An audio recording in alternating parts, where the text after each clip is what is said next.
आइए आज हम लोग स्टडी करेंगे रिप्रोडक्शन इन ऑर्गेनिज्म, यानी जीवों में जनन, जो कक्षा 12 में हमने चैप्टर पढ़ा है एनसीईआरटी के माध्यम से। तो नीट में क्वेश्चन कौन कौन से पूछे गए हैं, किस प्रकार के क्वेश्चन पूछे जाते हैं।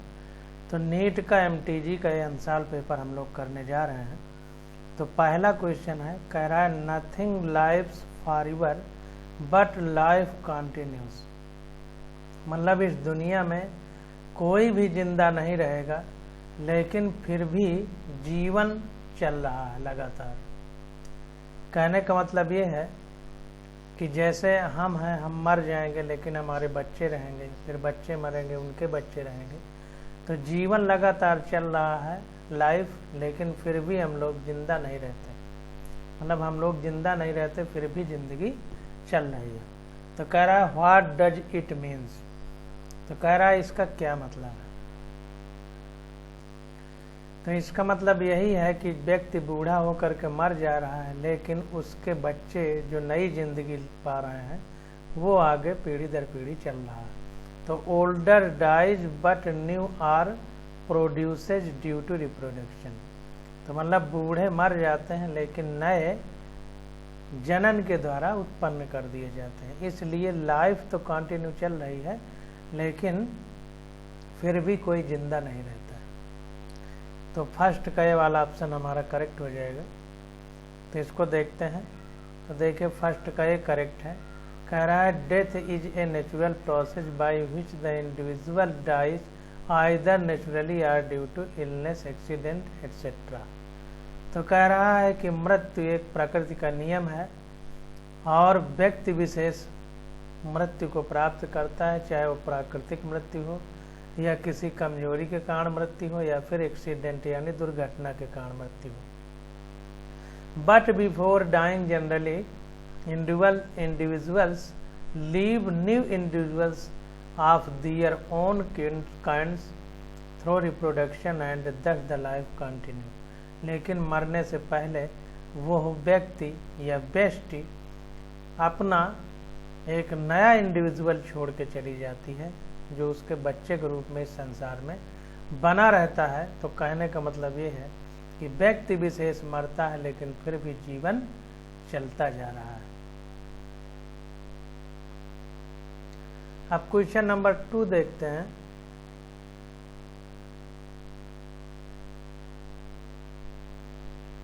क्वेश्चन नंबर 2 में देखिए कह रहा है कि एसेक्सुअल रिप्रोडक्शन के अंतर्गत क्वेश्चन है, अलैंगिक जनन के।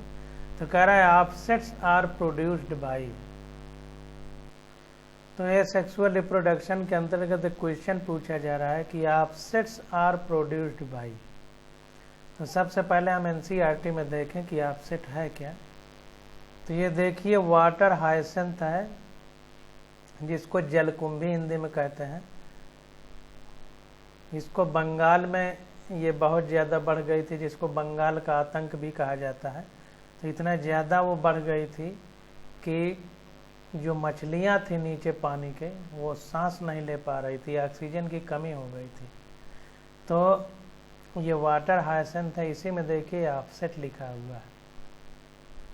तो जाहिर सी बात है कि पौधा बढ़ रहा है। तो हमने आपको बताया था कि एसेक्सुअल रिप्रोडक्शन यानी अलैंगिक जनन में क्या होता है कि पौधा जो होता है उसकी जो वृद्धि होती है, तो उसकी जो स्वयं की कोशिकाएं वृद्धि करती हैं वो समसूत्री विभाजन या माइटोटिक डिवीजन द्वारा वृद्धि करती हैं।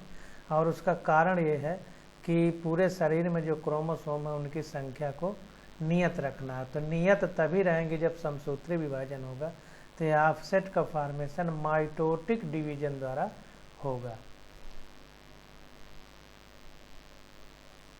तो देखिए दूसरे का बी ऑप्शन हमारा करेक्ट हो जाएगा।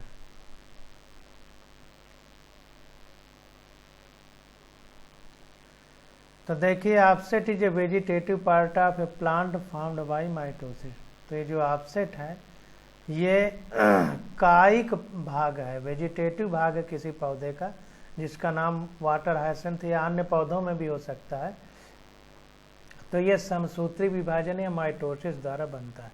Meiotic division occurs in reproductive organism during formation of gametes. जब गैमीट बनते हैं तब अगुणित या हेप्लॉइड अर्धसूत्री विभाजन होता है, जिसको मियोटिक कहते हैं डिवीजन या अर्धसूत्री विभाजन, इसी को हिंदी में बोलते हैं। इससे हेप्लॉइड गैमीट्स बनते हैं, 2n से n बनता है। तो यह अर्धसूत्री विभाजन कब होता है? जब गैमीट बनता है। Parthenogenesis is the formation of embryo from ovum और एग विदाउट फर्टिलाइजेशन। तो पार्थेनोजेनेसिस हम उसको बोलेंगे जब किसी एम्ब्रियो का निर्माण होगा एग के बिना निषेचन के, यानी स्पर्म और ओवम के बिना मिलन के, शुक्राणु और अंडाणु के बिना मिलन के भ्रूण का निर्माण होगा, तो हम उसको बोलेंगे पार्थेनोजेनेसिस। पार्थेनोकार्पी क्या है? Parthenocarpy is the fruit formation without fertilization. तो ध्यान दीजिए, पार्थेनोजेनेसिस बहुत इंपॉर्टेंट है, दोनों पूछे जाते हैं। तो पार्थेनोजेनेसिस जो है ये एम्ब्रियो का फॉर्मेशन है ओवम या एग से विदाउट फर्टिलाइजेशन। लेकिन पार्थेनोकार्पी क्या है? फ्रूट का फॉर्मेशन है, फल का फॉर्मेशन है बिना फर्टिलाइजेशन के। तो दोनों पूछे जाते हैं। जेनेसिस का मतलब एम्ब्रियो का और कार्पिक का मतलब फ्रूट का फॉर्मेशन। बहुत इंपॉर्टेंट है, तो 2 का बी ऑप्शन हमारा करेक्ट हो जाएगा। अब क्वेश्चन नंबर 3 देखते हैं।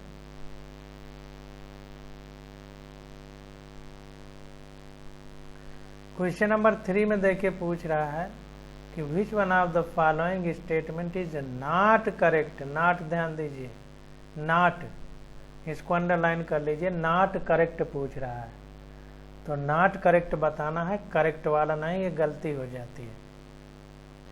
तो देखिए 3 का सी विकल्प हमारा गलत है, नॉट करेक्ट है। कह रहा है इन पोटैटो, बनाना एंड गिंगर, यानी हमारा आलू और केला और ये अदरक, इसके जो प्लांटलेट्स हैं, यानी इसमें जो छोटे पौधे निकलते हैं, वो इंटरनोड से निकलते हैं, और ये मॉडिफिकेशन किसका है?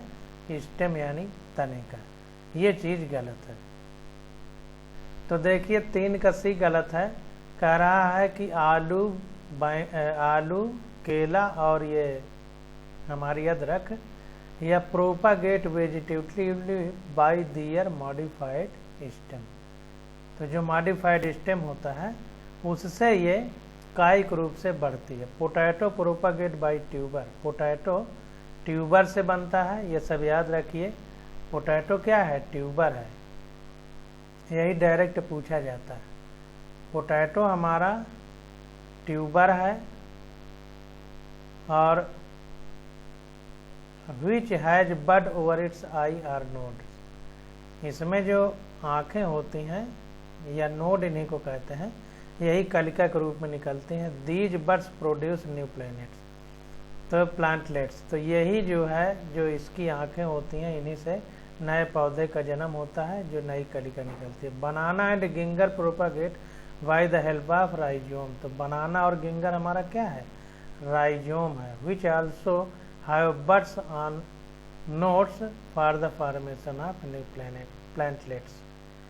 तो बनाना और गिंगर हमारा राइजोम है, पोटैटो हमारा ट्यूबर है, ये सब नोड से निकलते हैं। देखिए नोड लिखा है, तो 3 का सी हमारा सही हो जाएगा, क्योंकि हमसे गलत वाला ही पूछा जा रहा है। तो 3 का सी विकल्प हमारा सही हो जाएगा। तो यह इंटर नोड की जगह अगर नोड लिख देता तो सही हो जाता।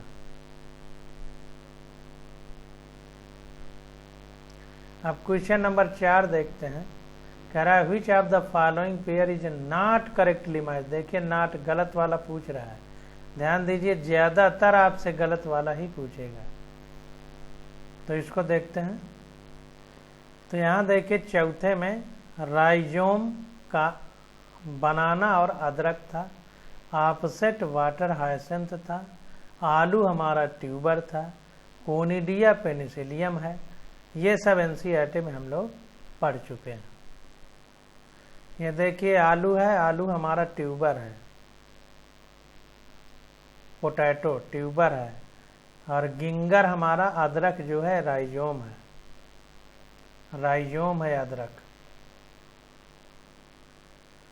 बल्बिल ऑफ एगेव, ये एगेव के बल्बिल जो हैं सी वाला, ये बल्बिल हैं हमारे एगेव के, और ब्रायोफिल्म से लीफ निकलता है और ऑफसेट या वाटर हाइसेंथ में पाया जाता है। तो ये सब एनसीईआरटी में हम लोगों ने पढ़ा है। तो देखिए कोनिडिया पेनिसिलियम हो जाएगा, ऑफसेट वाटर हाइसेंथ हो जाएगा, राइजोम हमारा बनाना और गिंगर हो जाएगा अदरक। लेकिन बाइनरी फिजन सारगैसम में नहीं पाया जाता, ये एल्गी है, शैवाल है, इसमें स्पोर द्वारा एसेक्सुअल रिप्रोडक्शन होता है। इसको देख लेते हैं।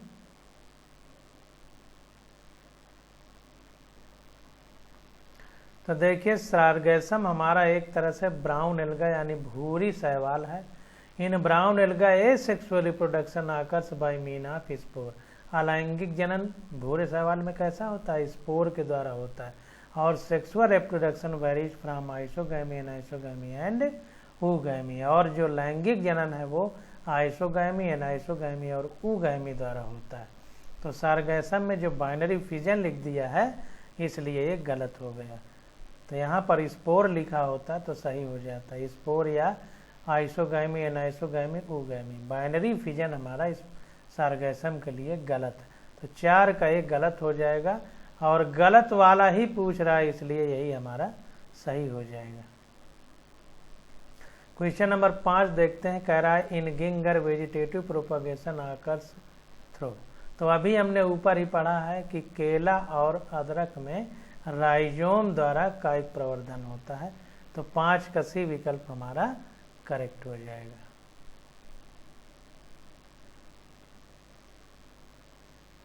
तो ये देखिए 5 का सी। जो देखिए हम पढ़ रहे हैं एनसीईआरटी में आपको साक्ष्य प्रमाणों तहत प्रमाण सहित दिखा रहे हैं कि एनसीईआरटी के अलावा कोई किताब आपको नहीं पढ़ना है। अगर आप पढ़ रहे हैं तो गलती कर रहे हैं। The rhizome is a thickened underground dorsiventral stem. ये देखिए अब ये पूरा पढ़ने की कोई ज़रूरत नहीं है, केवल इतना समझ लीजिए कि अदरक हमारा राइजोम है। बाकी चीज़ें आपसे कुछ भी नहीं पूछी जाएंगी, ये सब बेकार लिखा हुआ है। देखिए टर्मरिक अदरक भी हमारा राइजोम है। बाकी सब पढ़ के अपना टाइम बर्बाद करने की कोई ज़रूरत नहीं है। अब क्वेश्चन नंबर 6 देखते हैं। तो क्वेश्चन नंबर 6 में देखिए कह रहा है which one of the following is correctly matched. The onion, प्याज हमारा बल्ब है, अभी हमने ऊपर एनसीईआरटी में पढ़ा है। यह देखिए जो पीछे क्वेश्चन था कोनिडिया पेनिसिलियम में पाई जाती है, सब आपकी एनसीईआरटी में मिल जाएगा, कुछ भी नहीं है जो इसमें ना मिले। बल्बिल देखिए एगेओ में भी पाया जाता है और आपके ये प्याज में भी पाया जाता है। तो ओनियन बल्ब होगा, करेक्टली मैच हमको बताना है। गिंगर देखिए राइजोम होता है। तो एक एक करके हम लोग समझते हैं।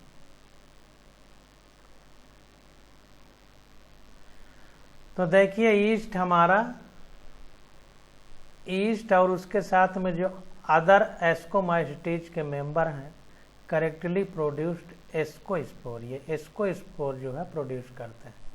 क्लेमाइडोमोनास एक एल्गा है and conidia are not found in alga. और एल्गा में chlamydomonas is an alga and conidia are not found in alga. Conidia जो है एल्गा में नहीं पाई जाती है। Ginger propagate by rhizome, ginger rhizome सही है, शकर नहीं है। तो गिंगर हमारा क्या है? राइजोम है, शकर नहीं है। और ओनियन हमारा क्या है? Propagate by bulb. देखिए आ गया, प्याज हमारा बल्ब के द्वारा प्रोपागेट करता है। तो 6 का ये वाला हमारा करेक्ट हो जाएगा।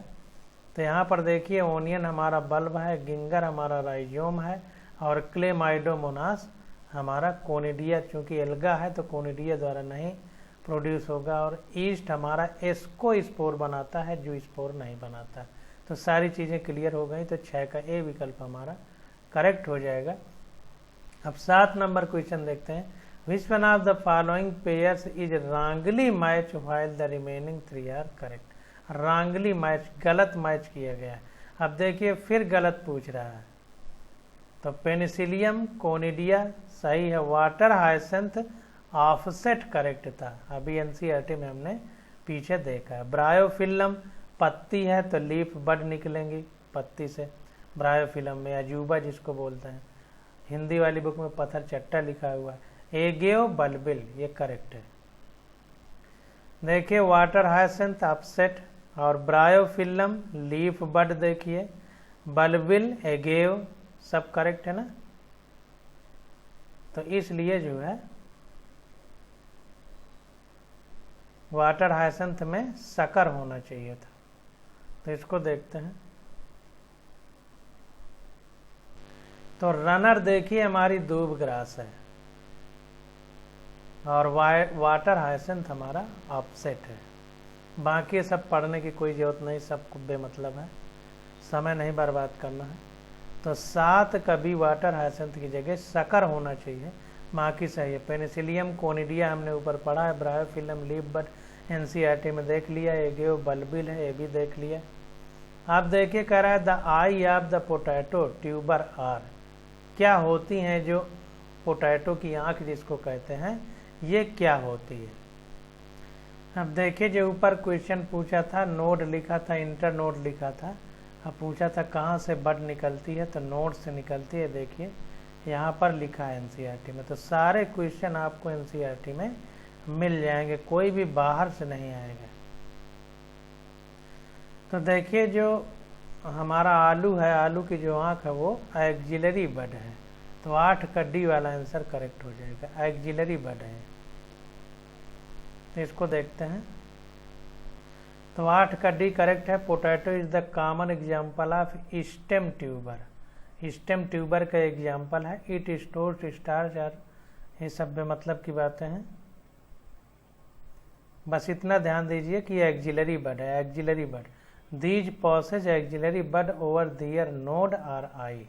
बस एक ही लाइन आपके काम की है, बाकी सब बेकार है। बस इतना ही काम का। तो 8 का डी विकल्प हमारा करेक्ट हो जाएगा। अब 9वां क्वेश्चन देखते हैं।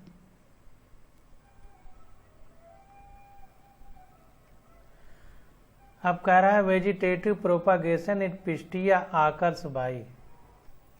तो देखिए पिस्टिया पानी में पाया जाता है, अभी हमने वाटर हाइसेंथ में देखा था कि ऑफसेट पाया जाता है। तो पिस्टिया चूंकि पानी में पाया जाता है तो इसमें भी ऑफसेट पाया जाएगा।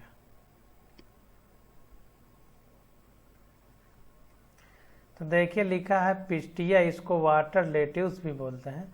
Vegetative propagation occurs by offset where one internode long runner. बस और कुछ कोई मतलब नहीं है, केवल पिस्टिया में ऑफसेट पाया जाता है, बस इतना याद रखिए, बाकी सब बेकार है। 10वां नंबर क्वेश्चन देखते हैं। कह रहा है vegetative propagation in mint occurs by. Mint में वेजिटेटिव प्रोपागेशन कैसे होता है। देखिए मिंट में प्रोपागेशन सकर के द्वारा होता है। Vegetative propagation in mint occurs by sucker. तो 10 का सी सही है। तो ये जो एनसीईआरटी में दी गई हैं चीज़ें बस उन्हीं को याद करना है। ड्यूरिंग 11 नंबर क्वेश्चन कह रहा है during regeneration modification of an organism to other organism is known as. तो रीजनरेशन के समय यानी फिर से नए जीव के बनने के समय कह रहा है modification of organism to other organ is known as. तो उसको क्या बोलते हैं। तो देखिए मॉडिफिकेशन ऑफ एन ऑर्गन, किसी अंग का निर्माण किसी दूसरे अंग से, इसको इपीमॉर्फोसिस बोलते हैं। और अगर पूरे शरीर का निर्माण हो जाए तो उसको मॉर्फोलैक्सिस बोलते हैं। ये एनसीईआरटी में नहीं दिया गया है तो इसलिए इसको हम ज़्यादा डिटेल में नहीं पढ़ेंगे, हो सकता है आगे चैप्टरों में दिया गया हो, लेकिन यहाँ दिया है तो इसको देखते हैं। तो 2 प्रकार का रीजनरेशन होता है, मॉर्फोलैक्सिस और इपीमॉर्फोसिस। मॉर्फोलैक्सिस में क्या होता है, whole body from a small fragment, तो पूरा शरीर बन जाता है एक छोटे से टुकड़े से। Reconstruction of the whole body from a small fragment. बस बाकी सब बेकार है। अब इपीमॉर्फोसिस में क्या होता है? इपीमॉर्फोसिस में क्या है? कह रहा है कि replace A last organ of the body by proliferation new sales from the surface of wound और इंजर्ड पार्ट। तो किसी एनिमल का अगर जो है कोई अंग डैमेज हो गया है तो उस अंग को रिप्लेस कर दिया जाता है, जो नष्ट हो गया है उसकी जगह छोटी छोटी नई कोशिकाएं बन जाती हैं और उस घाव को भर दिया जाता है। तो घाव का भरना एक तरह से इपीमॉर्फोसिस है और पूरे शरीर का किसी छोटे से टुकड़े से निर्माण कर देना मॉर्फोलैक्सिस है। तो इसको ध्यान देना है, ज़्यादा डिटेल नहीं समझना है। तो 11 का हमारा बी वाला आंसर करेक्ट हो जाएगा। अब 12 नंबर क्वेश्चन देखते हैं। कह रहा है vegetative reproduction of agave occurs by bulbil. देख चुके हैं एनसीईआरटी में। ये देखिए बल्बिल ऑफ एगेओ, ये फिगर बनाया है जो एनसीईआरटी में नहीं दिया गया, उसको बहुत जल्दी देखेंगे हम लोग। कह रहा है for union between stock and scion in grafting which one is the first to occur. ये हमें नहीं पढ़ा गया है तो इसको छोड़ देते हैं, जो नहीं दिया उसको नहीं करना है। अब देखिए सेक्सुअल रिप्रोडक्शन आ जाता है। तो कह रहा है in some plant the female gamete develops into embryo without fertilization, this phenomenon is known as. तो कह रहा है in some plant the female gamete develops into embryo. तो अभी हमने पीछे पढ़ा था पार्थेनोजेनेसिस, एम्ब्रियो का बिना फर्टिलाइजेशन के निर्माण पार्थेनोजेनेसिस था और फ्रूट का बिना फर्टिलाइजेशन के निर्माण पार्थेनोकार्पी था। तो इसको देखते हैं 14 नंबर क्वेश्चन को। तो देखिए पार्थेनोजेनेसिस, अब ये सब दुनियादारी कुछ नहीं पढ़ना है, कोई मतलब नहीं। तो पार्थेनोजेनेसिस कहते हैं अगर बिना फर्टिलाइजेशन के एम्ब्रियो का निर्माण हो जाए। अब 15 नंबर क्वेश्चन देखते हैं। Which one of the following flowers only once in its life times. जिंदगी में केवल एक ही बार फूल देता है, वो कौन सा पेड़ है? तो वो पेड़ है हमारा बांस का। बांस का पेड़ एनसीईआरटी में हम लोगों ने पढ़ा भी है कि एक ही बार फूल देता है। ये देखिए एनसीईआरटी में लिखा है bamboos species flower only once in their life time, एक ही बार देता है फूल। देखिए पूरा एनसीईआरटी से ही पूछा जा रहा है। तो बम्बूस स्पीसीज, तो 15 का ये विकल्प हमारा करेक्ट हो जाएगा। 15 का A, certain bamboo species are monocarpic that is flower generally only once in their life time. 50 से 100 साल में एक ही बार फूल देता है। जो एक ही बार फूल देता है उसको मोनोकार्पिक कहते हैं, कि मतलब उसमें एक ही बार फल भी लगेगा। तो 15 का ये सही होगा और बाकी सभी चीज़ें नहीं पढ़ना है। 16 नंबर क्वेश्चन देखते हैं।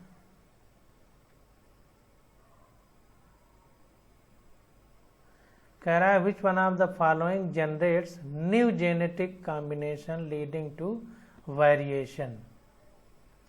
तो देखिए पूछ रहा है कि which one of the following generates new genetic combination, नए प्रकार का जो कॉम्बिनेशन है, आनुवांशिक कॉम्बिनेशन है जिसमें विभिन्नता आती है, वो कौन सा है? तो हमने लैंगिक जनन में पढ़ा था कि युग्मक बनते हैं, नर युग्मक मादा युग्मक, और इनमें क्रोमोसोम की संख्या अगुणित यानी हेप्लॉइड रहती है। जब मिलते हैं तो द्विगुणित जाइगोट बनता है या युग्मनज बनता है। तो जाहिर सी बात है कि नर और मादा के आधे आधे क्रोमोसोम मिल रहे हैं, तब नए बच्चे का जन्म हो रहा है। तो नर और मादा दोनों के लक्षण होंगे। तो जो नया बच्चा पैदा होगा उसमें विभिन्नता आ जाएगी, वेरिएशन आ जाएगी। तो विभिन्नता किसके द्वारा होगी? Sexual reproduction. तो 16 का सी विकल्प हमारा करेक्ट हो जाएगा। तो 16 का सी विकल्प हमारा करेक्ट हो जाएगा। अब हमने सारी चीज़ें आपको बता दी, सब पढ़ने की कोई जरूरत नहीं। अब क्वेश्चन नंबर 17 देखते हैं। कह रहा है match column first with column second and select the correct option using the codes given below. तो पहले और दूसरे को मैच करना है और जो नीचे कोड दिए गए हैं इनको मिलान करना है हमको। तो 17 का डी विकल्प हमारा करेक्ट है, तो इसको मिलान करते हैं। तो ए का मिलान है तीसरे से। तो देखिए पिस्टिल फ्यूज टुगेदर, तो सिंग कार्पस कहते हैं। पिस्टिल का मतलब स्त्री केसर जब आपस में मिल जाएंगे तो उसको सिंग कार्पस कहते हैं। सिन का मतलब जुड़ना, एपो का मतलब बिना जुड़े हुए। तो एपो कार्पस का मतलब बिना जुड़े हुए, सिंग कार्पस का मतलब जुड़े हुए पिस्टल। तो ए का थर्ड करेक्ट हो जाएगा। बी का पहला सही है। तो देखिए फॉर्मेशन ऑफ गैमीट, गैमीट का निर्माण यानी गैमीट का उद्भव, तो गैमिटोजेनेसिस, जेनेसिस का मतलब निर्माण। तो बी का फर्स्ट सही हो जाएगा। और देखिए सी का 4 सही है, सी का हमारा 4 सही है। अब देखिए सी का 4 हमारा करेक्ट है। हाइफी ऑफ हायर एस्कोमास्टिच को डाइकैरियोटिक कहेंगे, डाइकैरियोटिक। और यूनिसेक्सुअल फीमेल फ्लावर, डी का सेकंड सही होगा। फीमेल स्त्री वाला फूल, तो पिस्टिलेट, पिस्टिल हम लोग कहते हैं स्त्री केसर को हिंदी में, तो पिस्टिलेट हो जाएगा। यूनिसेक्सुअल फीमेल फ्लावर हमारा पिस्टिलेट यानी स्त्री केसर हो जाएगा। तो इस प्रकार से ये हमारा 17 का डी विकल्प करेक्ट हो जाएगा। इसको थोड़ा देख लेते हैं आंसर।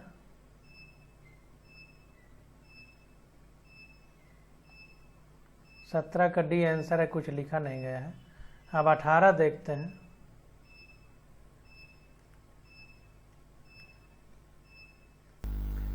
अब देखिए अगला क्वेश्चन है, पूछ रहा है कि जो फ्लावर है वो एक लिंगी किस्म है। तो कुकुम्बर में, कुकुम्बर ये हम लोग पढ़ चुके हैं कद्दू में, पीछे एनसीईआरटी में पढ़ा है। तो 18 का देखते हैं। तो 18 का डी देखिए हमारा करेक्ट है। कुकुम्बर जो होता है यूनिसेक्सुअल फ्लावर है। देखिए यूनिसेक्सुअल फ्लावर है मतलब एक लिंगी फूल है। That is separate male and female flower are present on the same plant. एक लिंगी है और मोनोइसियस है मतलब नर और मादा फूल पाए एक ही पेड़ में जाएंगे, लेकिन नर और मादा फूल अलग अलग होंगे। पाए एक ही पेड़ में जाएंगे, मोनोइसियस से देखें। मोनो का मतलब एक, इसियस का मतलब घर। तो नर और मादा के लिए एक ही घर मतलब एक ही प्लांट है। अब 19 नंबर क्वेश्चन देखते हैं। 19 नंबर में कह रहा है कि product of sexual reproduction generally generates. तो कह रहा है कि जो लैंगिक जनन का प्रोडक्ट है या उत्पाद है वो क्या जनरेट करता है, हमसे पूछ रहा है। तो जाहिर सी बात है कि लैंगिक जनन में क्या होता है कि नर और मादा जो होते हैं उनमें गैमीट बनते हैं और वो गैमीट आपस में मिल के जाइगोट बनाते हैं। तो नर और मादा दोनों के आधे आधे गुणसूत्र मिल हो करके गैमीट बनाते हैं। यानी जैसे मनुष्य में 46 गुणसूत्र हैं तो उसका आधा 23 रहेगा गैमीट में। तो मम्मी का 23, पापा का 23, तो ये दोनों मिल करके जब युग्मनज या जाइगोट बनाते हैं तो दोनों 46 हो जाते हैं। तो मम्मी के 23, पापा के 23 मिल के 46। मम्मी के गुणधर्म अलग, पापा के गुणधर्म अलग। तो बच्चे में जब मिल के जाएंगे तो दोनों का कॉम्बिनेशन होगा, दोनों के मिश्रित गुण होंगे। इसीलिए माता पिता से उसमें विभिन्नता पाई जाएगी, इसीलिए वेरिएशन होता है लैंगिक जनन में। तो पहला वाला आंसर न्यू जेनेटिक कॉम्बिनेशन, नए तरीके का आनुवांशिक मिश्रण तैयार होगा और लीडिंग टू वेरिएशन, और उसमें विभिन्नता होगी। तो 19 का ये विकल्प हमारा करेक्ट हो जाएगा। तो इसको देखते हैं। तो देखिए 19 का ए विकल्प हमारा करेक्ट है। अब ये सब तमाशा पढ़ने की कोई जरूरत नहीं है, टाइम बर्बाद नहीं करना। अब 20 का ऑप्शन देखते हैं। तो देखिए 20 नंबर क्वेश्चन में कह रहा है कि मियोसिस टेक्स प्लेस इन। अब मियोसिस का मतलब अर्धसूत्री विभाजन। अर्धसूत्री विभाजन किसमें होता है हमसे पूछ रहा है। तो देखिए मियोसिस का मतलब अर्धसूत्री विभाजन। अर्धसूत्री विभाजन हमारा लैंगिक जनन में होता है, जैसा अभी हमने ऊपर पढ़ा। तो जितने अलैंगिक जनन से बन रहे होंगे, तो देखिए स्पोर बीजाणु अलैंगिक जनन से बनते हैं, कोनिडिया पेनिसिलियम में अलैंगिक जनन से बनती है, जेम्यूल अलैंगिक जनन से बनते हैं। केवल मियोसाइट्स, देखिए नाम भी मिल रहा है, मियोसाइट्स मतलब अर्धसूत्री विभाजन से जो सेल बनेगी। तो meiosis takes place in meiocytes. तो ये सब अलैंगिक जनन वाले हैं, जेम्यूल, मेगा, स्पोर, कोनिडिया। केवल लैंगिक जनन में कौन सा है? मियोसाइट। इसीलिए इसमें मियोसिस यानी अर्धसूत्री विभाजन हो रहा है। तो इसको देखते हैं।